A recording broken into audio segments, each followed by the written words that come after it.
Hey everybody, welcome back to the 10-Minute Bible Hour podcast. I'm Matt, and this week of the podcast is brought to you by Dwell.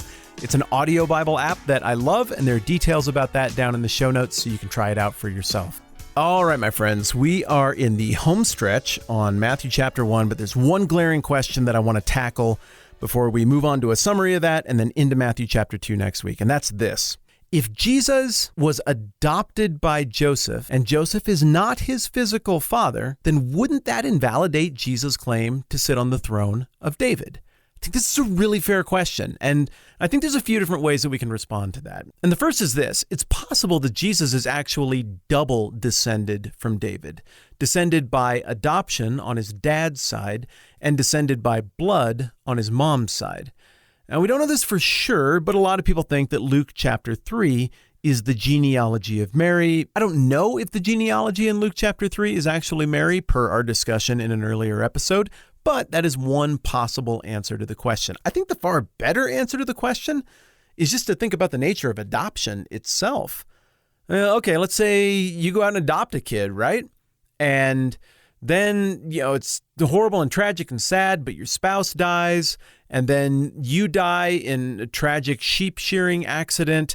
And, well, would there be any legal question remaining about who gets all your stuff? I mean, it's a kid you adopted, right? I mean, it's actually your kid.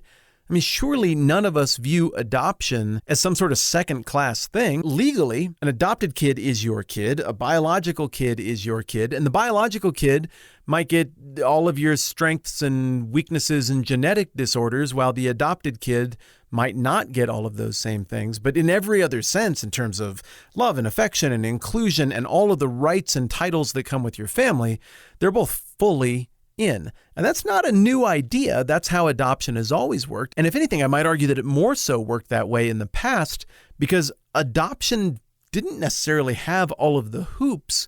It was a matter of the volition of the parents, full stop.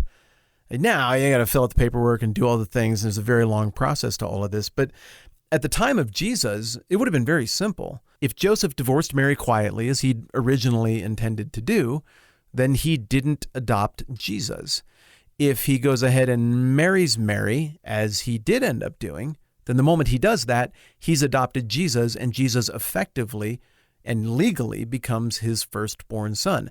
At that moment, if Joseph were to die, Jesus would be the inheritor of all of Joseph's stuff. A relatively contemporary supporting example that I can throw out here is one that doesn't even have quite as strong a claim to adoption as what we're looking at with Joseph and Jesus, but it does involve, to use the phrase again, kings in succession, is Julius Caesar and his godson Octavian. And Julius Caesar didn't have any kids, let alone sons, and he was effectively God-man emperor before there were emperors of Rome at the very end of the Roman Republic.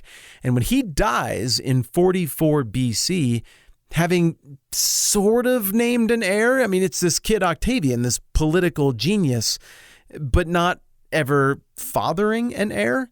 Well, a whole lot of people are like, well, this isn't a debate at all.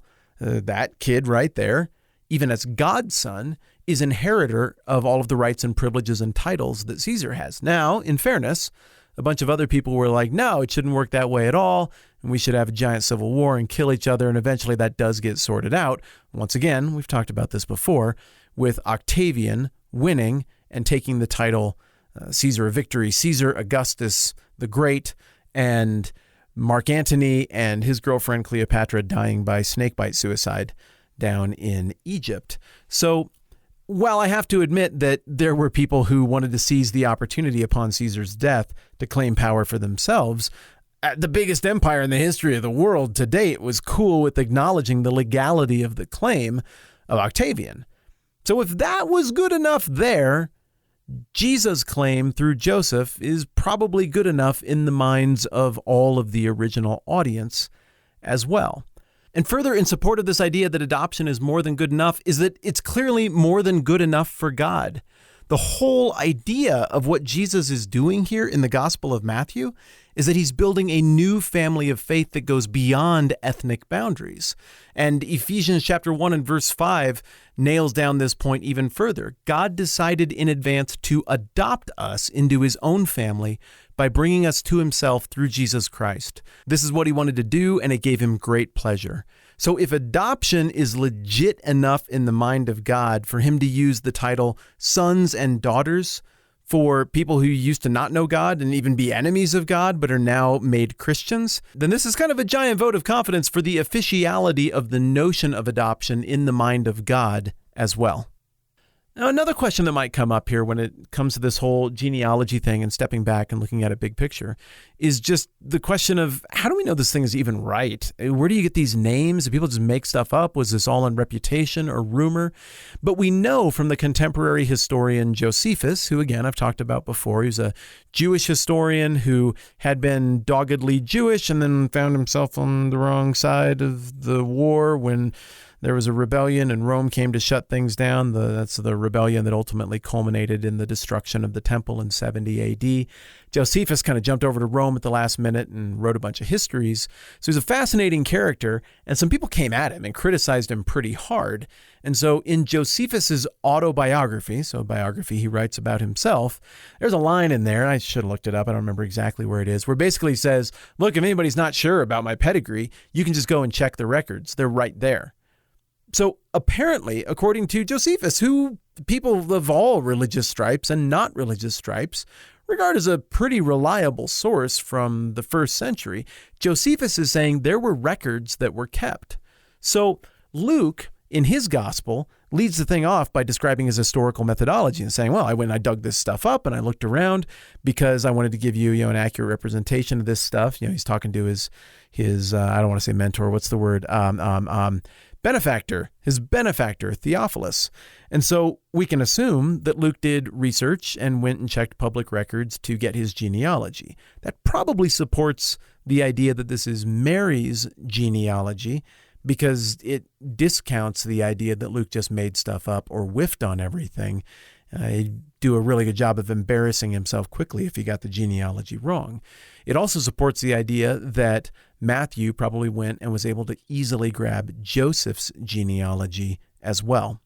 Those records do not persist to this day, and I don't know this for sure, but I think the suspicion is that somewhere in the destruction of the temple, there was also a destruction of records. It looks like a lot of things that we knew and would have had on hand that are alluded to in contemporary and later sources are no longer present after that big to-do around 70 AD with Titus and Vespasian crushing the Jewish rebellion. Whether you think Jesus is the Son of God or not that's a hard question. That's why we're taking our time here. There's a lot to think about. If you do think Jesus is the Son of God, but you also think that the Bible's a complicated book and you're kind of wrestling with what to do with these genealogies, or if you're in a place with, hey, I am great with all of this and it makes perfect sense to me and I'm tracking with what's going on here, no matter how you slice it, the claim that Jesus had to the throne checks out historically. It would have worked in the minds of his contemporaries, both those who liked him and those who didn't. And the records that would be needed to establish this, we know from extra biblical sources. We know that those records would have been in place. I'm also excited that Dwell has chosen to put their name next to our name. Look, this is the best audio Bible app I've ever come across. The voices that they picked are fantastic. The ability to customize the music and all of it. The way they arranged the playlist so that you can just go straight through Bible or get a topical playlist is absolutely brilliant. And for the amount of work that went into that thing, they did a great job of making it affordable and accessible to normal people. I put a link down in the show notes. If you click on that, you get 33% off an annual membership, so $20 instead of $30, or 33% off a lifetime membership, so $100 instead of $150. All right, enough said. Excited to connect with you tomorrow. I'm Matt. This is the 10-Minute Bible Hour podcast. We'll catch you soon.